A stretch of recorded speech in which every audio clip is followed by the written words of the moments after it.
તો અમે મસ્તીની પાઉંભાજી ખાધી, પણ મને તો હું સાચું કહું ને તો મને ક્યાંયની બહારની પાઉંભાજી ભાવે ને, બાકી બધું જમવાનું ભાવે. મને પાઉંભાજી તો મારા મમ્મીની હાથની જ ભાવે.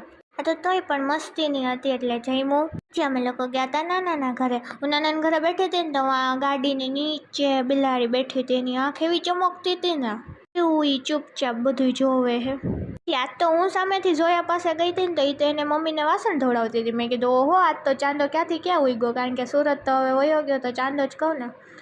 તો એ કે બસ આજે મને ધોવાની ઈચ્છા થઈ એટલે હું નથી જોતી. પછી મારી નાનીને મારી જેમ આઈસ્ક્રીમ બહુ ભાવે, પણ એને એક આઈસ્ક્રીમમાં ચોકબાર જ ભાવે. પછી હું, દીદી, જોયા અમે ત્રણે એક્ટિવા લઈને નાની હાટુ આઈસ્ક્રીમ લેવા ગયા. પછી આજે મંગળવાર હતો તો શમશાનની મેલડીના દર્શન કર્યા. પછી રિટર્નમાં બાલાજી દાદાના દર્શન કર્યા. પછી રોજની જેમ અમને ત્રણેયમાં દીકરીને રાતે ભૂખ લાગે છે એટલે અમે પાછી સેન્ડવિચ ખાધી. પછી મમ્મી કહે કે રોજ નાળિયેર પાણી પીવાય, બધું આવું ને આવું ન ખાતા રખાય, એટલે મમ્મી એનું થોડુંક સાંભળ્યું ને નાળિયેર પાણી પીધું.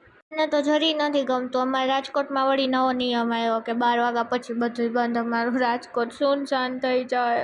પણ અમારે રાજકોટવાળા કોઈ માને એવું છે નહીં, એટલે આવું કાંઈક 2-3 દિવસ જ હાલશે, પછી તો પાછું હતું નીન થઈ જાય. પછી ઘરે આવીને મેં દૂધ ગરમ કર્યું. બસ આજ માટે આટલું જ. મળીએ કાલના બીજા મિની વ્લોગમાં. ટાટા બાય બાય, રાધે રાધે, જય માતાજી.